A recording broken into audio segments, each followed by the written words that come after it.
My name is Stephanie Miller, 34 years old, and once the proud rising star at Boston Capital Partners. Now I am just a mother, sitting beside a hospital bed watching my 8-year-old son Ethan fight for his life against a disease I cannot pronounce. I thought my family would be my rock during this nightmare. Instead, they saw opportunity.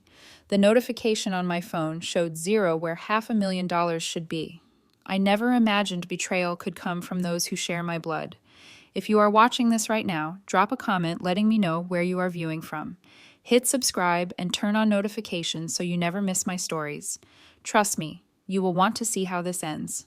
Before our world crumbled, I had what most would consider a charmed life. I had worked my way up at one of Boston's most prestigious investment firms, breaking glass ceilings and earning recognition for my financial strategies. My colleagues respected me, my clients trusted me, and my future seemed limitless. I met Michael during my second year at the firm. He was a client with a quick smile and genuine interest in more than just my investment recommendations. Our relationship bloomed quickly, and within 18 months, we were married in a small ceremony on Cape Cod. Michael was everything I never knew. I needed supportive, kind, and absolutely devoted to building our life together. When I became pregnant with Ethan, he transformed our spare bedroom into a nursery himself, painting clouds on the ceiling that glowed in the dark with tiny embedded lights. Our son will always have stars to wish on, he told me, his hands splattered with blue paint. We settled into a comfortable life in a Boston suburb in a colonial home with a fenced backyard and excellent schools. Michael continued his work as an architectural engineer while I returned to the investment firm after 6 months of maternity leave. We had balance, we had joy, and most importantly, we had each other until we didn't. Ethan was 5 when Michael took a client out on his small sailboat, a routine courtesy that he had extended dozens of times before. A sudden squall, a capsized vessel, and my husband was gone. The client survived. Michael did not. Just like that, our perfect world imploded. The life insurance policy and Michael's careful financial planning meant Ethan and I would be secure financially, but nothing could fill the gaping hole his absence left in our lives. Ethan would ask for weeks when Daddy was coming home, unable to grasp the permanence of death at his age. I would find myself reaching for Michael's hand in the middle of the night, the cold emptiness beside me, a cruel reminder every time. During those dark days, my extended family stepped in. Michael's younger brother Patrick and his wife Heather brought meals and helped with Ethan. My sister Jillian and her husband Greg took Ethan for weekends to give me space to grieve. My parents Martha and William even moved in for a month to help establish new routines. I was grateful, but our relationships had always been complicated. Patrick had always lived in Michael's shadow, starting and failing at numerous ventures. While Michael succeeded effortlessly, his latest project, a fusion restaurant in downtown Boston, was already showing signs of financial trouble, despite being open less than a year.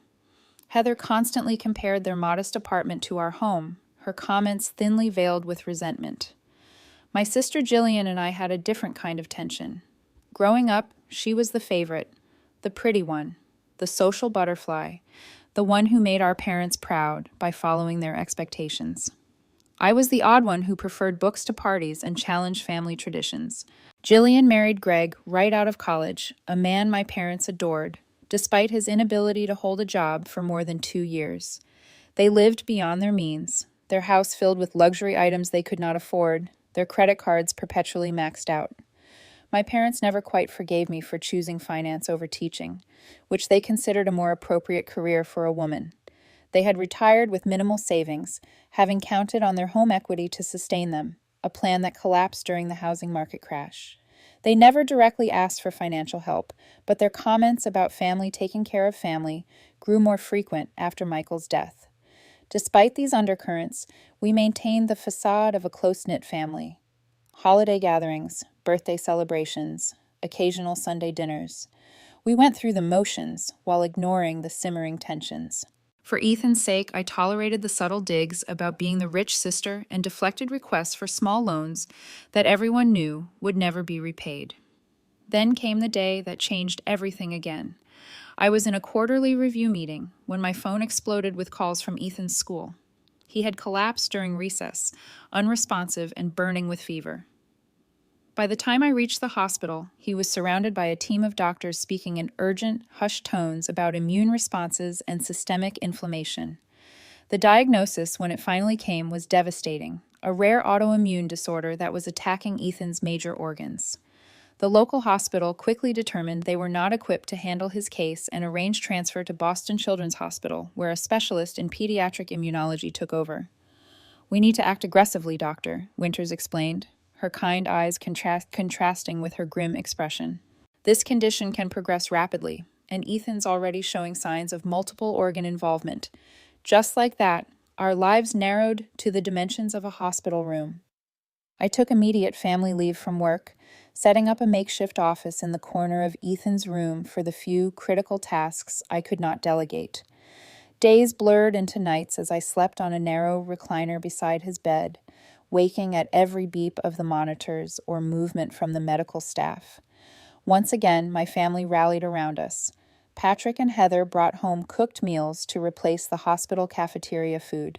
Jillian took over managing my mail and house maintenance. My parents sat with Ethan so I could shower or make necessary phone calls. In those early days, their support seemed genuine and unconditional. "Family is all that matters in a crisis," my mother said, patting my hand as we watched Ethan sleep, his small body connected to more tubes and wires than I could count. "We will get through this together." I believed her.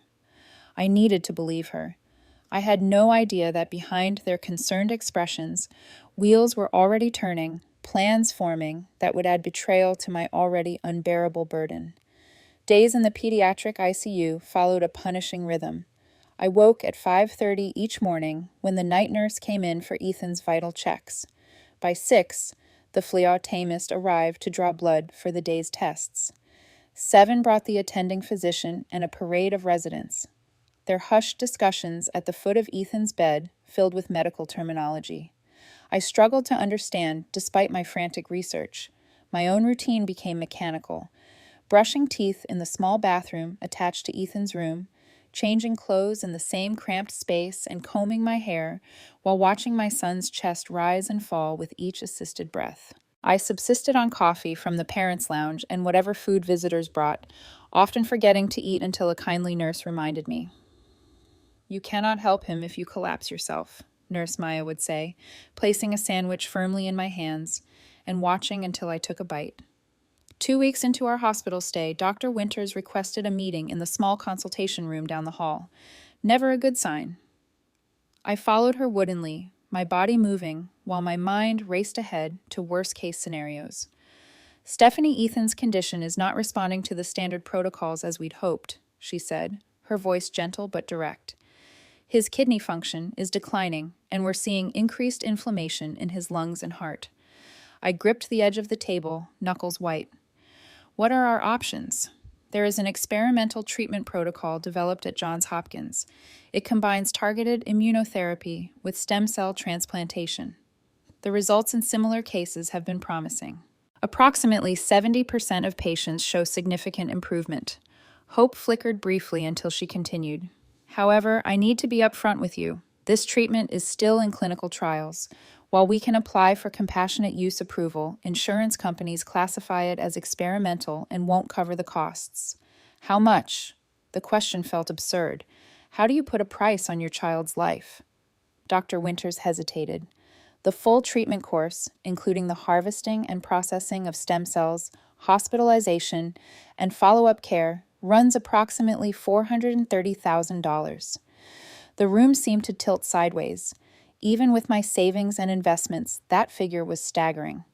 But looking through the consultation room window at Ethan's small form in the ICU bed beyond, I knew there was no real choice to make.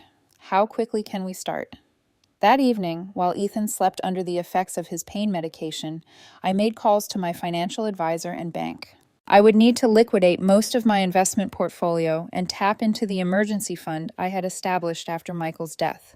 It would deplete resources I had carefully built for Ethan's future. But what good was a college fund if he didn't survive to use it? My family arrived during this financial scramble, bringing dinner from my favorite Italian restaurant. Gathered around the small table in the corner of Ethan's room, I explained the situation and my decision to pursue the experimental treatment. $400,000. Patrick whistled low. That's insane for something not guaranteed to work. It's Ethan's best chance, I replied simply. Of course you have to do it, Jillian said, reaching for my hand. And you don't have to handle everything alone. Let us help more. I can pay your household bills, she offered. Just give me access to your online banking, and I will make sure everything stays current while you focus on Ethan. And I will check on your house, bring in mail, make sure everything's secure, Patrick added. The last thing you need is to worry about burst pipes or break-ins. My parents exchanged glances before my father spoke. We can take shifts sitting with Ethan. You need to keep your strength up, which means actual sleep in an actual bed occasionally. Their offers touched me deeply. Despite our complicated history, they were stepping up when it mattered most. I gave Jillian limited access to my online banking, enough to pay the utilities and mortgage. I gave Patrick a key to my house and the security code. I thanked my parents and arranged a schedule for their hospital visits. Then I turned my complete attention back to Ethan, whose condition continued to deteriorate despite the medical team's best efforts. His face grew more swollen from the steroids. His energy diminished to the point where even opening his eyes seemed to exhaust him. I read to him for hours, played his favorite music, and kept up one-sided conversations about school friends and future plans, desperate to keep him connected to the world beyond his hospital bed. As the days passed, I began to notice subtle changes in my family's behavior. Their visits grew shorter and less frequent. Text messages went unanswered for hours, sometimes days. When they did come, they seemed distracted, often stepping out to take phone calls. I attributed it to compassion fatigue, the emotional toll of seeing Ethan so ill, wearing down their initial energy. One afternoon, Maya mentioned seeing Patrick in the hospital parking lot. Your brother-in-law was having quite the heated argument with someone on the phone, she remarked, while checking Ethan's IV. Everything okay with him? He seemed really worked up. I made a mental note to ask him about it, but forgot in the chaos that followed. Ethan's oxygen levels dropped suddenly, requiring urgent intervention and a frightening hour of watching specialists work to stabilize him. When he finally stabilized, Dr. Winters approached with cautious optimism. We've been accepted into the clinical trial program, she said. They can start the protocol next week, but they need the financial commitment finalized immediately. The specialized medications have to be ordered and the cell harvesting team scheduled. I will transfer the initial payment tomorrow. I promised relief washing through me. This was it, the chance we had been waiting for. That night, as Ethan slept peacefully for the first time in days, thanks to adjusted medication, I allowed myself a moment of hope. I stepped into the hallway to call my financial advisor to arrange the transfer, only to find my cell signal spotty. Moving toward the family waiting area for better reception, I passed the small hospital chapel where a young couple clung to each other, sobbing quietly. Their grief was a stark reminder of what I was fighting against, what I refused to accept as Ethan's fate. I would find the money. I would get him the treatment. I would not lose my son. I had no idea that at that very moment, the safety net I had so carefully constructed was being systematically dismantled by the people I had trusted most. The first indication came during Ethan's preliminary procedure for the clinical trial. My phone vibrated repeatedly in my pocket with banking alerts, but I silenced it without looking. Dr. Winters was explaining the complex process of TEC cell harvesting that would begin the next day. And nothing seemed more important than understanding every detail of what my son would experience. The initial extraction takes approximately 4 hours, she explained as a nurse prepped Ethan's arm for yet another IV. He'll be sedated, but not fully unconscious. There's minimal discomfort, mainly from having to remain still for so long. Ethan looked up at me, fear evident despite his attempt at bravery. Will you stay the whole time, Mom? Every second, I promised, squeezing his hand. I am not going anywhere. It wasn't until nearly midnight, after Ethan had finally fallen asleep following a difficult evening of fever and nausea, that I remembered the banking notifications. Curled in the recliner beside his bed, I opened my banking app, expecting to see confirmation of my scheduled transfers to the hospital. Instead, my screen showed a series of alerts for unusual account activity. My checking account balance read just under $2,000 when it should have contained over $50,000 for upcoming hospital payments. My savings account showed $812, down from nearly $150,000. My hands shook so badly I could barely navigate to my investment account.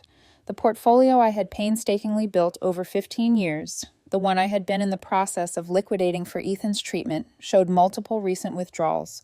Where there should have been over $300,000, the balance now read just under $20,000. In total, approximately $500,000 had vanished. I must have made a sound, a gasp, or cry because Nurse Mia appeared at my side, her face concerned. "Stephanie, are you okay?" I couldn't speak. I could barely breathe. The room seemed to spin around me as I handed her my phone, pointing mutely at the screen. "Oh my God," she whispered. "Is this what I think it is?" I nodded, struggling to find my voice. "Someone has taken almost everything. The money for Ethan's treatment, it's gone." Maya's training kicked in immediately. She guided me to the parents' lounge where I could make calls without disturbing. Ethan promised to watch him closely and brought me water with steady, capable hands. "I will check on you in 15 minutes, she said firmly. "Try to stay calm while you sort this out. Panic won't help, Ethan." The next 2 hours passed in a blur of frantic calls. The bank's emergency fraud department confirmed my worst fears. Multiple large transfers had been made from my accounts over the previous 5 days. The transfers went to accounts belonging to Patrick, Heather, Jillian, Greg, and my parents. "These transactions were authorized using your credentials," the fraud investigator explained. "They originated from your home IP address and were made on devices that have accessed your accounts before." "That's impossible," I insisted. "I have been at the hospital for weeks. I haven't been home. Did you give anyone access to your accounts recently, or access to your home?" The realization hit me like a physical blow. My family, the people I had trusted with access to my home, my online banking, my mail, they hadn't been helping. They had been systematically robbing me while my son fought for his life. I ended the call with the fraud department after filing preliminary reports and placing freezes on all remaining funds. With shaking hands, I opened social media, searching for evidence of what I already knew in my heart. It didn't take long to find. Patrick had posted photos of a brand new Mercedes SUV just 2 days earlier, captioned, "Level up, life's too short to not enjoy the ride." Heather's Instagram showed shopping bags from Gucci and Louis Vuitton with the caption, "Treating myself after a stressful month." My parents had announced a surprise early anniversary trip to Europe, a 3-week luxury tour they could never have afforded on their retirement income. And Jillian's latest post showed her modeling an enormous diamond tennis bracelet captioned, "When your husband knows exactly what you deserve." They hadn't even waited a week before flaunting what they had stolen from Ethan's chance at life. The bathroom floor was cold against my knees as I collapsed, violent sobs racking my body. I had trusted them. I had believed in family above all else. And while my son lay fighting for his life just rooms away, they had betrayed us in the most fundamental way possible. I don't know how long I stayed there, curled on the floor of the hospital bathroom. Eventually, Maya found me when I didn't return to Ethan's room. "Oh, honey," she said softly, helping me to my feet. "Whatever it is, we will figure it out." "They took it," I whispered. "My family took Ethan's treatment money, all of it."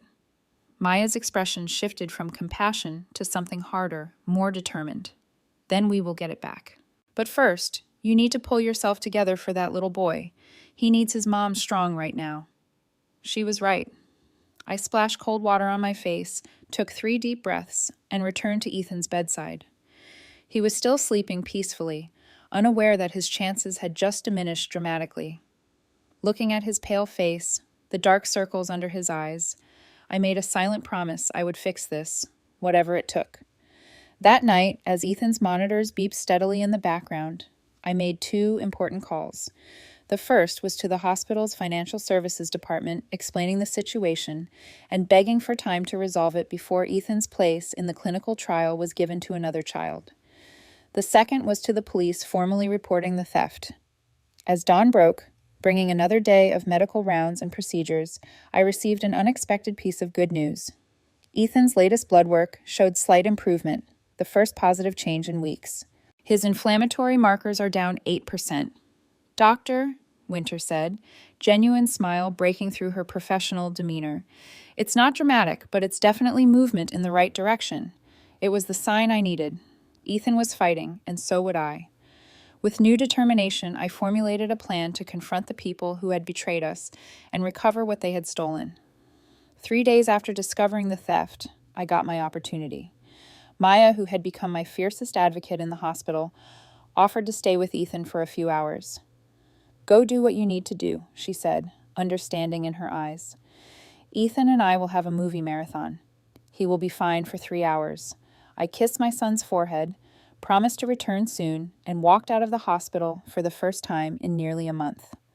The afternoon sunlight felt strange on my skin after so many weeks under fluorescent lighting. I drove directly to Jillian's suburban home, knowing from years of family tradition that everyone would be gathered there for Sunday dinner. Sure enough, the driveway held a collection of vehicles including Patrick's new Mercedes, my parents' car, and 2 I didn't recognize, probably new purchases with my stolen money. Instead of announcing my arrival, I approached quietly, moving around to the back of the house where large patio doors opened onto a deck. Through the glass, I could see them all gathered in Jillian's expansive kitchen. Shopping bags from high-end stores littered the countertops. A bottle of Domino chilled in an ice bucket. They were laughing glasses raised in what appeared to be a toast. I moved closer, staying hidden behind a large potted plant. Through the partially open patio door, I could hear Patrick's voice clearly. I put a deposit on that villa in Bali today, he announced proudly. 3 weeks in paradise, just as soon as things settle down. Speaking of settling, Greg replied, did you see the real estate listings I sent waterfront properties in Malibu? We could be neighbors. Let's not get ahead of ourselves, my father cautioned, though he was smiling broadly. We should space out the major purchases. Be smart. Oh, please. Jillian laughed the diamond bracelet, catching the light as she gestured dismissively. Stephanie is so caught up with Ethan, she hasn't even noticed the transfers. By the time she does, we will be long gone. Besides, what's she going to do? Leave her precious son to chase us down? Their casual cruelty froze me in place for a moment. Then something inside me hardened into resolve. I walked around to the front door and entered without knocking. The house fell silent as I appeared in the kitchen doorway. 5 pairs of eyes widened in shock, quickly masked by manufactured concern. Stephanie, my mother exclaimed, setting down her champagne flute. What are you doing here? Is Ethan okay? Don't, I said quietly. Don't pretend you care about Ethan. Patrick's stepped-forward expression carefully arranged into sympathy. Sis, you look exhausted. Should you be away from the hospital? Why don't I get you some water? Where is my money? I interrupted, my voice steadier than I felt. An uncomfortable silence fell over the room. Glances were exchanged. My father cleared his throat. What money, dear? I don't know what you're talking about. I pulled out my phone and opened the banking app. $500,000 transferred out of my accounts over the past week, transferred directly to all of you. There must be some mistake, Jillian said quickly. I was only supposed to pay your bills, remember? Maybe the bank. Stop lying. I cut her off. I have already spoken with the bank. I have seen the transfer records. And clearly I gestured to the shopping bags, the champagne, Patrick's watch, Jillian's bracelet. You have been enjoying spending it. Patrick's expression changed, then sympathy melting into something harder, almost smug. He exchanged looks with the others before straightening his shoulders. Fine. Yes, we took the money. And you know what? We needed it more than you. The blunt admission stunned me into momentary silence. What did you just say? You heard me, Patrick continued, gaining confidence from the nodding heads around him. You have always had everything handed to you. The perfect job, the perfect husband, the perfect house. Meanwhile, the rest of us struggle. My restaurant is failing. Jillian and Greg can barely make their mortgage payments. Mom and Dad's retirement fund is practically empty. So, you stole from my critically ill child. My voice rose despite my efforts to remain calm. We borrowed what the family needed, my mother interjected. You have so much, Stephanie, and let's be realistic, spending all that money on experimental treatments. The doctors have made it clear Ethan's condition is very serious. Would Michael want you to waste everything on false hope? I stared at her, unable to believe what I was hearing. How dare you invoke Michael's name to justify stealing from his son? Look, Greg said, stepping forward. We are just accelerating the inevitable. That money would have been our inheritance eventually anyway. Consider it in advance. Jillian nodded. Exactly. You have always flaunted your success, made us feel small with your charity. Well, now we have taken what you owe us after years of showing off. I looked from face to face. These people who shared my blood, who had sat beside me at Michael's funeral, who had held Ethan as a baby and saw nothing but entitlement and justification. I want every penny returned by tomorrow morning, I said evenly. Every single cent, or I will ensure you all face the maximum consequences possible. Patrick actually laughed. Right. And how exactly will you do that? You can barely keep yourself together. You haven't slept in weeks. You're emotionally devastated. By the time you figure out how to fight us, that money will be long gone. The police? I began. Consider it a family matter, Heather interrupted, speaking for the first time. You gave Jillian access to your accounts. Patrick had permission to be in your house. It's your word against ours. And there are 5 of us. Face it, Stephanie, my father said, not unkindly. You have bigger concerns right now. Focus on saying goodbye to your son instead of the money. It's where your energy belongs. The casual cruelty of his words hit me like a physical blow. I took a step back, struggling to maintain my composure. This is your one chance, I said, my voice low and dangerous, even to my own ears. Return the money or face the consequences. What consequences? Patrick scoffed. Go back to the hospital, Stephanie. There's nothing you can do. I turned without another word and walked out their mocking laughter, following me to the car. Once inside, I allowed myself exactly 30 seconds of tears before wiping my eyes and starting the engine. They thought I was beaten. They thought grief and exhaustion had left me powerless. They had no idea what I was capable of to save my son. I returned to the hospital with new purpose, the shock of betrayal transforming into cold, strategic determination. Ethan was awake when I arrived watching a movie with Maya, just as she had promised. Mom, we are watching Jurassic Park. Nurse Maya says the dinosaurs are not scientifically accurate, but they are still cool. I kissed his forehead, noticing it felt cooler than before. Super cool. Thanks for keeping him company, Maya. She nodded understanding in her eyes. Everything okay? It will be, I replied, with newfound confidence. That night, after Ethan fell asleep, I began mobilizing resources I had previously been too overwhelmed to consider. My first call was to Jessica Harrington, my college roommate, who now worked as a financial crimes prosecutor for the district attorney's office. They did what Jessica's outrage crackled through the phone when I explained the situation. While your son is in the ICU, that's not just theft cast. That's elder abuse, given Ethan's vulnerability, wire fraud conspiracy, multiple felonies. They think I am too broken to fight back, I said, and they believe they have covered their tracks by having legitimate access to my accounts and home. They've made a serious miscalculation, Jessica replied grimly. Give me 24 hours to make some calls, document everything, transfers, social media posts showing purchases, text messages, everything. While Ethan slept, I meticulously compiled evidence. I took screenshots of bank transfers, photographed my family's social media posts, and recorded my conversation with the bank fraud department. I discovered that Patrick had attempted to transfer the remaining $20,000 from my investment account, but had been blocked by the freeze I'd placed. The next morning, Detective Marcus Ryan from the Financial Crimes Unit arrived at the hospital. Tall, with salt and pepper hair and sharp eyes that missed nothing, he reviewed my evidence with professional detachment. Family financial crimes are unfortunately common, he explained, but this case is particularly egregious given the circumstances. The good news is the electronic trail is clear and the amounts are significant enough to qualify for grand larceny charges. What do you need from me? I asked. We'll need formal statements and eventually testimony if this goes to trial. But first, let's focus on freezing what assets remain before they disappear overseas or get converted to cash. Detective Ryan left with copies of my documentation and a promise to begin the legal process immediately. As he departed, my phone pinged with a text from my cousin Amanda, who had been at Jillian's house after I left. I feel terrible about what they're doing. Her message read, "You should know they've been planning this for months. I saw their group texts where they discuss waiting until you are at your most vulnerable. I forwarded everything to your email. I'm so sorry, Stephanie." The forwarded messages confirmed my worst suspicions.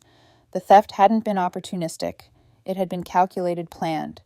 While they pretended to support me and Ethan, they had discussed how much to take, how to spend it quickly enough that recovery would be difficult, and even laughed about my anticipated reaction. "She'll be too busy holding vigil to notice until it's too late," Patrick had written. "By then, we'll be living our best lives somewhere she can't reach us." Armed with this additional evidence, I contacted the hospital's legal aid department. They connected me with Eleanor Walsh, an attorney specializing in emergency court orders. "With the evidence you have and the urgency of your son's medical situation, we can request an emergency hearing for asset freezing," Eleanor explained. "We'll argue that the funds were explicitly intended for life-saving medical treatment for a minor, which adds significant weight." By that afternoon, Eleanor had secured a court order, freezing all accounts belonging to my family members. A separate order prevented them from selling or transferring any recently purchased assets. As these legal wheels turned, I received unexpected support from Dr. Winters and the hospital administration. Learning of our situation, they agreed to proceed with Ethan's enrollment in the clinical trial with a delayed payment plan.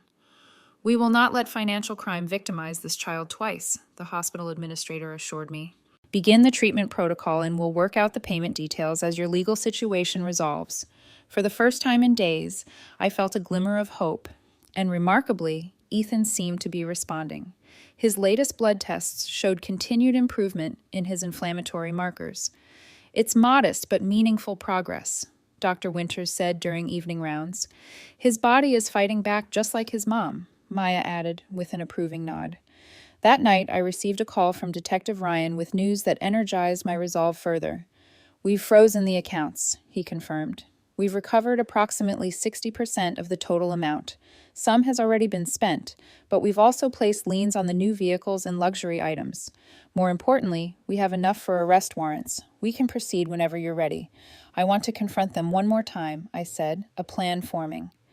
"Give them one last chance to return everything voluntarily before arrests happen." "That's not standard procedure," Ryan cautioned, "but given the circumstances, I understand your position. If you choose to confront them, we can coordinate with you, be nearby for safety, and to execute the warrants regardless of the outcome." "Tomorrow evening," I decided. "They will be gathered at Jillian's house again. I can be there at 7. After finalizing the details with Detective Ryan, I sat beside Ethan's bed, watching his peaceful sleep. For the first time since discovering the theft, I felt something other than despair. My son was fighting for his life with everything he had. I would fight for his future with equal determination. The next morning brought another positive development. Ethan woke with an appetite for the first time in weeks. "Can I have ice cream?" he asked, a hint of his old mischievous smile returning. "Chocolate with rainbow sprinkles." I laughed through tears of relief. "If Dr. Winters says yes, you can have all the ice cream you want." As I helped him with his approved breakfast of vanilla pudding, Dr. Winters had compromised on the ice cream request. I received confirmation that everything was in place for the evening confrontation. Court orders had been served to banks and financial institutions. Arrest warrants had been signed. A team would be in position at Jillian's house by 6:30. I spent the day alternating between attending to Ethan's care and preparing myself mentally for the confrontation ahead. Maya agreed to stay with Ethan again, having become invested in our situation. "Go get them," she said fiercely as I prepared to leave. "That little boy deserves justice along with his treatment." I kissed Ethan goodbye, promising to bring back a surprise. As I drove to Jillian's house, I felt a strange calm settle over me. The time for tears and shock had passed. Now there would be consequences. I arrived at Jillian's house at exactly 7 o'clock, parking directly behind Patrick's new Mercedes. Through the windows, I could see my family gathered in the living room, drinks in hand, apparently celebrating their successful heist. New shopping bags were piled on the coffee table. Travel documents lay spread across the dining table. This time I knocked on the front door. Greg answered, surprise flickering across his face before he composed himself. "Well, look who's here again. Glutton for punishment." He stepped aside with mocking courtesy, allowing me to enter. The others turned as I walked into the living room, their expressions ranging from annoyance to smug amusement. "Back for more?" Patrick asked, holding up his wrist to display an obviously new and expensive watch. "As you can see, we have been putting the funds to good use." "I see that," I replied calmly. "I also see the airline tickets to Bali first class." "Only way to fly," Heather confirmed with a smirk. "We leave next week." My mother approached, attempting to appear conciliatory. "Stephanie, I hope you have had time to think about what we discussed. Family has to stick together in hard times. We are just redistributing resources where they are needed." "That is one way to describe theft and fraud," I replied. "Oh, please." Jillian rolled her eyes. "Dramatic as always. You gave me access to your accounts. You can hardly call it theft when you handed over the keys." I looked around at their faces, not a trace of remorse or shame among them, just entitlement and the absolute certainty that they would face no consequences for what they had done. "I am here to give you one last opportunity," I said evenly. "Return the money, all of it right now." Patrick laughed outright, crossing the room to pour himself another drink. "Or what? We have been through this. There is nothing you can do." "The money is gone," my father added with a dismissive wave. "Spent or moved where you cannot reach it. Accept reality and move on." "You should be at the hospital anyway," my mother added, focusing on Ethan during whatever time he has left. The casual cruelty of her words hung in the air. I felt a flash of white-hot anger before controlling it. Anger wouldn't help Ethan. Strategy would. "This is your absolute last chance," I said quietly. "Return the money now or face the consequences." "What consequences?" Patrick stepped toward me, his posture suddenly threatening. "There are no consequences. You are powerless here. Go back to your dying kid and leave us alone." I met his gaze steadily. "I warned you. You have no idea what is coming." Without breaking eye contact, I pulled out my phone and sent a single text message. Now, for 3 seconds, nothing happened. The room remained frozen in tableau. Patrick's menacing stance, Jillian's smirk, my parents' dismissive expressions, Greg and Heather watching from the sidelines. Then came the sound, a tremendous crash as the front door burst open with such force that pictures fell from the walls. Uniformed police officers poured into the house, followed by Detective Ryan and 4 agents from the Financial Crimes Unit. "Police, everyone, stay where you are." The commanding voice filled the room as officers moved with practiced efficiency to secure the space. The transformation in my family's faces was instantaneous. The color drained from Patrick's face as he stumbled backward. Jillian's smug smile collapsed into open-mouthed shock. My mother clutched my father's arm as he swayed slightly. "What is happening?" Heather's voice rose to a panicked pitch. "What is this?" Detective Ryan stepped forward, badge extended. "I am Detective Marcus Ryan, Boston PD Financial Crimes Unit. We have warrants for the arrest of Patrick Miller, Heather Miller, Jillian Cooper, Gregory Cooper, Martha Winters, and William Winters on charges of grand theft, wire fraud, conspiracy to commit fraud, and elder abuse related to the exploitation of a vulnerable dependent minor." "This is ridiculous," Patrick sputtered. "There must be some mistake." "No mistake," Ryan replied coldly. "We have documented evidence of systematic theft of approximately $500,000 from accounts belonging to Stephanie Miller, funds specifically designated for life-saving medical treatment for a minor child." As Ryan spoke, officers began reading rights to each family member. Another team moved through the house, documenting and tagging items purchased with stolen funds. "You set us up," Jillian hissed at me, her face contorted with rage as an officer secured handcuffs around her wrists. "You planned this?" "No," I replied quietly. "You set yourselves up when you decided to steal from a dying child. I just made sure there would be consequences." Patrick made a sudden break for the back door, apparently thinking he could escape through the yard. He made it 3 steps before being tackled by an officer waiting just outside. "The house is surrounded, sir," the officer informed him as he was handcuffed. "There is nowhere to go." My mother began to sob dramatically, claiming a misunderstanding.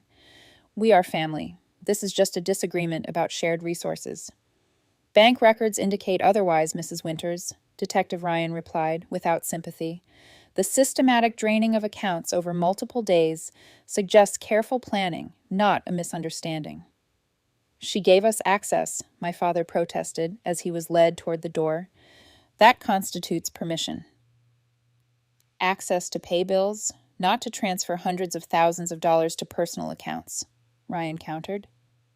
The text messages planning this theft over several months make your intentions quite clear. I stood still in the center of the chaos, watching as the people who had betrayed me faced the consequences of their actions.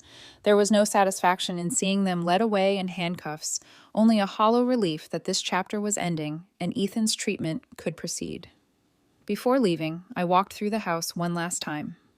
On the mantel stood a photograph of Ethan from his last birthday, smiling widely with cake on his face. I took it from its frame, tucked it into my pocket, and walked out without looking back at the family members being placed in police vehicles. Detective Ryan met me at my car. We will need a formal statement tomorrow, but it can be done at the hospital. The department understands your priorities. Thank you, I said simply. Will you be able to recover more of the funds? We have already frozen approximately $300,000 in their accounts. The vehicles and major purchases will be seized and liquidated. With insurance coverage for fraud, you should recover 80 to 90% of what was taken. It would be enough for Ethan's treatment, enough for a fresh start when he recovered.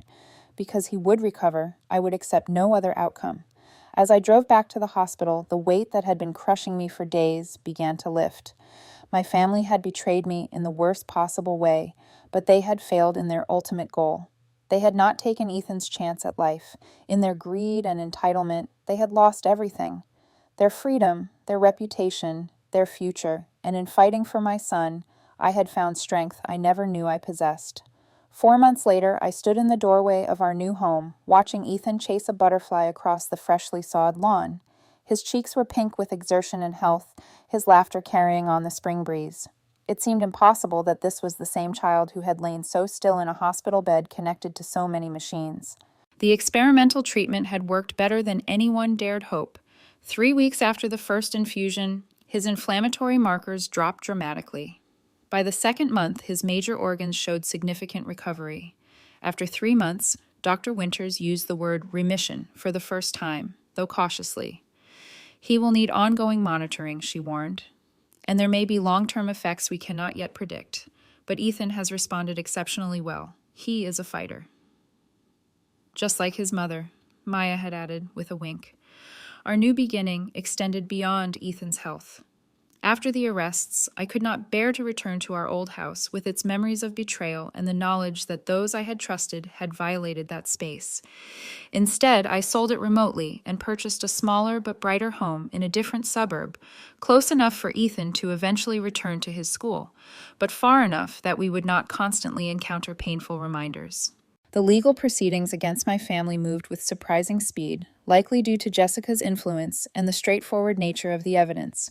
Patrick and Greg accepted plea deals rather than face trial, receiving 5-year sentences for their roles in the theft.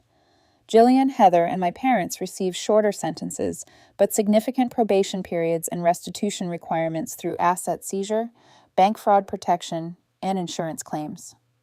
We recovered just over $400,000, enough to cover the remainder of Ethan's treatment and establish a new emergency fund.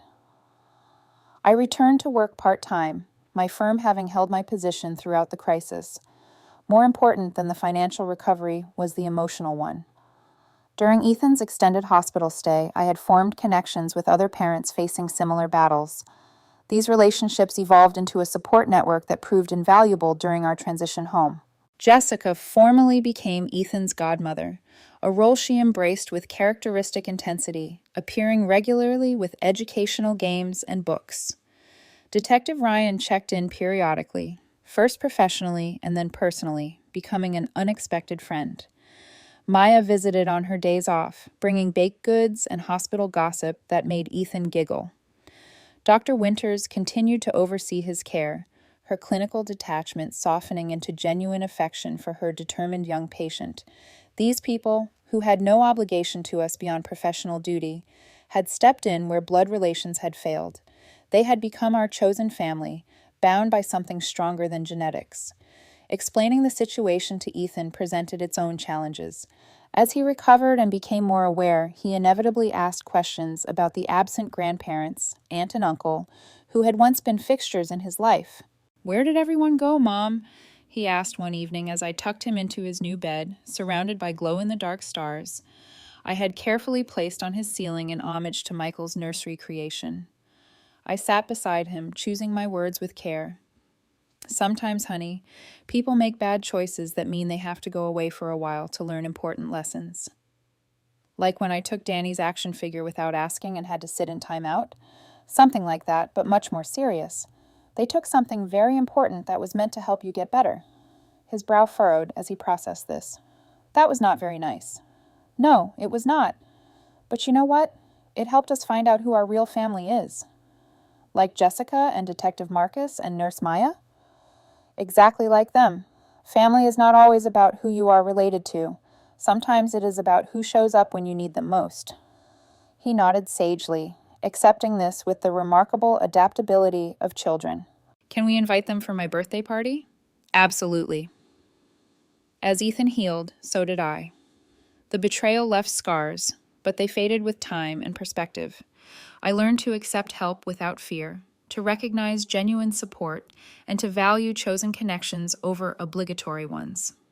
2 weeks after moving into our new home, we hosted a small housewarming gathering. Jessica arrived with books for Ethan's new bedroom shelves. Detective Ryan, Marcus, now that we were friends, brought a security system he insisted on installing himself.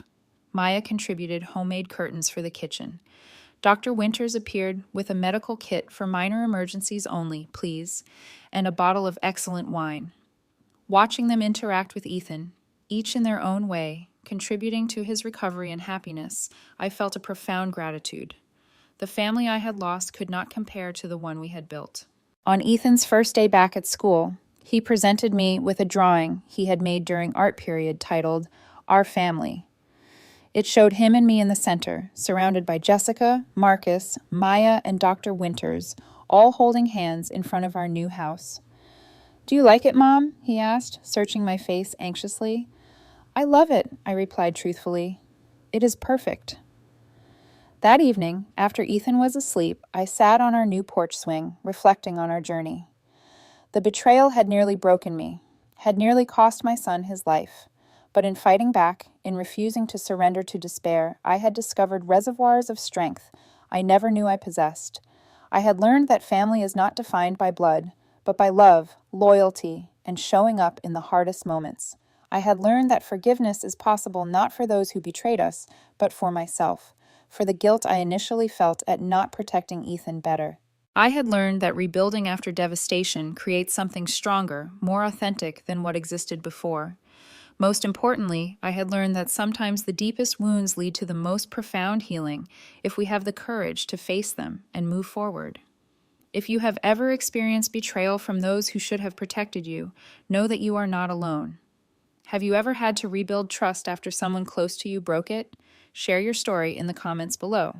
And if this resonated with you, please like, subscribe, and share with someone who might need to hear that family is about who shows up, not just who shows up in your family tree.